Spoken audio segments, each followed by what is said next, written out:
Hello friends, it's episode 2 of Reasons of Divorce.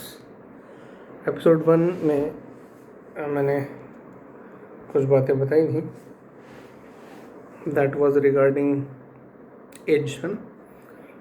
Well, second reason is एक joke से शुरू करता हूँ.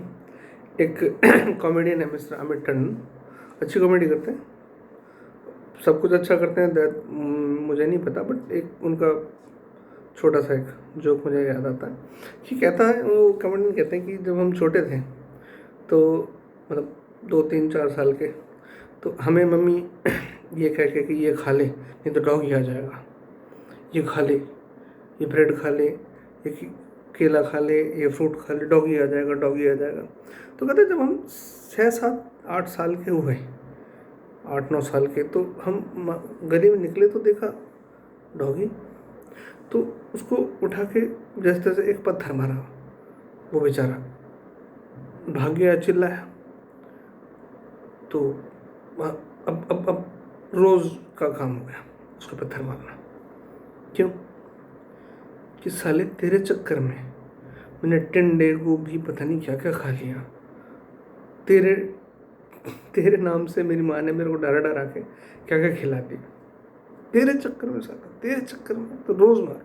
And dog has no clue कि उसको पिटाई क्यों हो रही है. The same thing here. कहते हैं कि शादी हुई. अब शादी के पहले लड़की के मामले में माँ बाप कहते हैं अब लड़की को पढ़ा लिखा देते हैं, कुछ अच्छे ढंग से कर देते हैं, पता नहीं कैसा लड़का मिले, कहाँ शादी हो. कुछ सिलाई कढ़ाई बुनाई भी सिखा देते हैं, पता नहीं कैसा लड़के मिले, कहाँ शादी हो. और खाना पीना बनाना, मतलब ये कुकिंग और ये सब सिखा देते हैं, पता नहीं कैसा लड़का मिले, कहाँ शादी हो. और जॉब के कैपेबल भी बना देते हैं, ज़माना चेंज हो रहा है, पता नहीं कैसा लड़का मिले, कहाँ शादी हो. जवानी होते होते, बड़ी होते होते लड़की 100 लोगों से दूर रखा जाता है, फेस्टिवल से, इन चीज़ों से कि बचा के रखना है, पता नहीं ठीक है कैसे लड़का मिले, कहाँ शादी हो. जब शादी हो जाती है तो वो देखती है पति को, अच्छा साले तेरे चक्कर में मैंने ज़िंदगी भर दे. अब वो जो सिचुएशन डॉगी की है वो हस्बैंड की होती. ये तो जोक है, बट रियलिटी है. एक ज़माना था आज से 30-35 साल पहले, जब ये एक सेंटेंस हुआ करता था लड़की के फादर की तरफ से, और एक्सेप्टेड था पूरी सोसाइटी में. मॉडर्न लोग मेरी बात से बिल्कुल एग्री नहीं करेंगे और मुझे कोई चिंता नहीं है. वो लोग कहते थे, पुराने लोग, कि घर से लड़की की डोली उठेगी और ससुराल से अर्थी उठनी चाहिए. इस बात का मतलब समझिए नेचुरल सेंस में. अगर आप एक पौधा नर्सरी से लेके आते हैं तो वहाँ से उसकी जड़ें उठाते हैं, तब आप अपने लॉन में या कहीं भी लगाएंगे दूसरी जगह, तो उसकी जड़ों से ही निकालना पड़ेगा, तब वो दूसरी जगह फलेगा, फूलेगा. अब ये बात तो सभी मानने को तैयार है कि औरत से घर बनता है, बिल्कुल सही है, इसमें कोई संशय नहीं. बिना औरत के घर नहीं बन सकता, असंभव है. This is true. लेकिन औरत का पूरा मौजूद होना भी जरूरी है. अब इसमें उसकी कोई गलती नहीं. सब कुछ इस तरह से हो रहा है कि एक्चुअली डायरेक्टली गलती किसी की नहीं है, डेवलप हो गया है.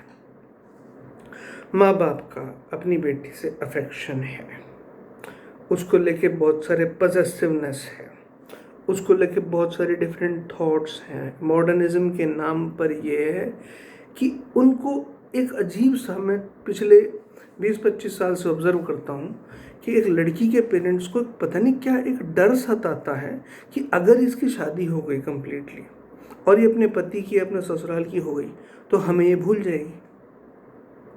तो आप लोगों के प्यार में इतना दम नहीं है कि कोई आपको भूल जाएगा, तो भूल जाना ही ठीक है.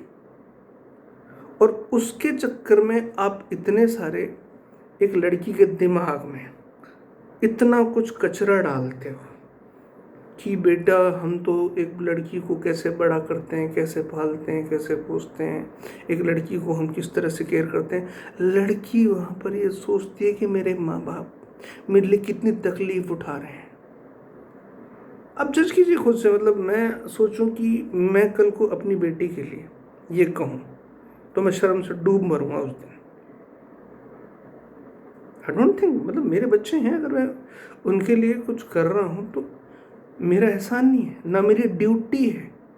ये बिल्कुल ऐसा है जैसे मेरा हाथ है या मुंह है, मुझे खाना खाना होता है, सांस लेनी होती है, तो मेरे बच्चे मेरे वैसे हैं पार्ट्स, एग्जैक्टली वैसे हैं। तो उसके लिए मेरे कुछ अलग से नहीं करना पड़ रहा है, वो ऑटोमेटिकली होता है। बट मेंटालिटी है, ठीक है। अब होता क्या है, अब ये सब कुछ सुनते सुनते लड़की बड़ी होती है, फिर शादी का समय आता है। अब ये कॉमन सी बात है कि आजकल बहुत कॉमन है कि जो एक औरत, मतलब एक लेडी, मैरिड लेडी, अपने हस्बैंड में कमियां ढूंढती रहती है। ये आपकी वजह से हुआ होगा, ये आपकी वजह से हुआ होगा, उसकी गलती नहीं भी है तो भी आपकी वजह से हुआ होगा। और हाँ, ये प्लीज़ आप मत, मैं ये देखें, मैं सिर्फ from the side of boys नहीं बोल रहा, मेरे एपिसोड 3-4 में from the side of girls भी आएगा, ठीक है। तो वन साइडेड नहीं है, अभी मैं यहाँ बात कर रहा हूँ जिसमें ना बॉय है ना गर्ल है। एक साइकोलॉजी डेवलप होती है, उस साइकोलॉजी का रीज़न बता रहा हूँ। तो वो एक्चुअली क्या कर रही होती है, पति की हो सकता है शायद थोड़ी सी गलती हो, ठीक है, वही गलती शायद उसने कभी और की, शायद फादर की, ब्रदर की, दिखाई भी ना दी हो, लेकिन पति की दिखाई दे जाती है, इसमें उसकी गलती नहीं है। मैं पहले कह रहा हूँ, उसके दिमाग में एक बात घर कर गई है कि इस आदमी की वजह से मेरे माँ बाप जिंदगी में परेशान रहे हैं, मुझे उनसे दूर होना पड़ा है। मतलब वो पौधा जो उस नर्सरी से यहाँ लाया गया है, उसकी जड़ें अभी वहीं हैं। तो क्लैशेस, कई जगह क्लैशेस होते हैं, कई जगह नहीं होते, वो रिएक्शंस डिफरेंट हो सकते हैं, लेकिन ये नुक्ताचीनी चलती रहती है और ये फिर आगे बढ़ती है। कोई भी गलती हो जाए, आपसे कहा था मैंने, वो कॉमेडियन ने एक और बात बोली थी, बहुत अच्छी बात बोली थी कि शादी होती है तो 3 वर्ड्स, आई लव यू, और शादी के 5-6 साल 7 साल बाद ये कन्वर्ट हो जाता है आई टोल्ड यू, मैंने तुझे कहा था तूने नहीं किया, मैंने तुझे कहा था तूने नहीं किया। ये टग वॉर, उस पर कितने सारे जोक्स चलते हैं और चल रही है दुनिया से रियली। जैसे ऑक्सीजन का लेवल आज से 150 साल पहले जो था उसका 50% भी नहीं रह गया, फिर भी दुनिया चल रही है। आप लोग कहेंगे जी रहे, बिल्कुल जी रहे, कोई इश्यू नहीं, लेकिन उसका एडवर्स इफेक्ट क्या होता है वो बायोलॉजी का टॉपिक हो जाएगा, वो अलग चीज़ है। तो ये सब कुछ जो चलने का कारण है, इसका कारण ये है कि नाउ ए डेज जो पेरेंटिंग है फॉर गर्ल्स फर्स्ट, डेफिनेटली अगर आप ये बात कहते हैं कि घर औरत से बनता है, तो पेरेंटिंग फॉर ए गर्ल ऐसे भी नहीं होनी चाहिए कि तू तो पराई है, पराई होगी, नहीं, ऐसे भी नहीं होनी चाहिए जैसे पहले होती थी। ऐसा भी नहीं होना चाहिए कि तुझ पे एहसान जताना है। B it, let it be natural, बिल्कुल नेचुरल चलने दीजिए, अपने आप एकदम नॉर्मल। उसमें हार्मोनल चेंजेस आएंगे लड़की में, उसको फील होगा हाँ मुझे एक साथी की ज़रूरत है, उससे कम्युनिकेशन बना सकते हो। सॉल्यूशन तो बहुत है, देखिए पहले प्रॉब्लम को समझते हैं, मैं तो करें सॉल्यूशन अभी बताऊंगा नहीं, बिकॉज सॉल्यूशन को पूछेगा तभी बताने का मतलब बनता है, अदरवाइज ज्ञान देना होता है। मैं तो खाली प्रॉब्लम को अंडरलाइन कर रहा हूँ। तो ये जो मिस्टेक कोई भी हस्बैंड की ज़रा सी हो जाए, चलता रहता है, फिर हस्बैंड भी स्टार्ट हो जाते हैं, फिर बातें चलती है तेरी मिस्टेक थी, फिर वो बातें घर पे, घर परिवार पे, तेरे माँ बाप, ये वो सब, and all shit goes on. कहाँ से शुरू हुई थी हिसाब लगा लीजिए। एंड हो सकता है, जैसे मैंने कहा, मैंने तो रीज़न, मैं तो टॉपिक बोलो, रीज़न ऑफ डाइवर्स पहुंच सकता है, आराम से पहुंच सकता है। और कोई खोजने जाए कि यार रूट में रीज़न क्या था, मिलेगा ही नहीं, क्योंकि इतना सोचा ही नहीं किसी ने, वहाँ तक पहुँचे ही नहीं। क्योंकि कोई ये कैसे कह दे कि यार मेरे पेरेंट्स जो हैं, लड़का है लड़की दोनों साइड की, जब बात बढ़ जाएगी, जब तू मैं होगी, तो कोई कैसे एक्सेप्ट कर लेगा मेरे पेरेंट्स की वजह से डाइवर्स हो रहा है, लेकिन हो कुछ वैसा ही रहा है। अब चाहे उनकी इच्छा से नहीं हो रहा, ऐसा वो चाहते नहीं, लेकिन कर गए। अब उनमें और एक छोटे बच्चे में कोई फ़र्क नहीं है। For kind information, but I think जो मेच्योर्ड लोग हैं इनमें छोटे बच्चों में कोई फ़र्क नहीं है। एक छोटा बच्चा सर्दी के मौसम में बेचारा स्कूल से लौट रहा है, ठीक है, थोड़ा सा उसे पसीना आ गया, उसके सामने आइसक्रीम दिख गई, उसने खा ली। बच्चा है, नादान है, ज़ुकाम हो गया, गला ख़राब हो गया, फीवर हो गया, कुछ भी हो सकता है, ठीक है, तो माँ बाप कहते हैं ओके। आप लोग कौन से बच्चे हो साहब, जानबूझ के वही गलती जो बच्चा करता है, आपको ज़रा सी गर्मी लगी, आपने तुरंत आइसक्रीम दिखी और खा ली। अगर पेरेंटिंग करनी है तो अपने पेरेंट्स से सीखो। मीन्स जो पेरेंट आज बहुत बूढ़े हो चुके हैं उनसे सीखो।